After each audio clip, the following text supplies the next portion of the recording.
In this video, I'm going to show you how to make Spotify playlist public. So in order for us to get this done, we're going to go ahead and click your library down below, and then we're just going to go ahead and tap the playlist here at the top. Now, if you want to see all the playlists that you made, go ahead and click this By You button in here, and then you're going to go ahead and locate any playlist that you want to set to public. So for example, this one, private playlist.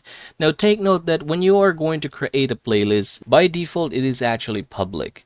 So yeah, in my case, this is a private playlist, and then if I want to make it public, I can just go ahead and tap these three dots here, and then I'm going to go ahead and scroll down, and then there's an option here, it says make public. So again, if yours is already public, again by default it is public, what should appear here is make private. So yeah, in my case, make public, I'm going to click it, and as you can see, it says that now the playlist has been public. And then you should be able to see this one here as well, confirming that it is indeed public. You have the globe icon in there, not the lock icon.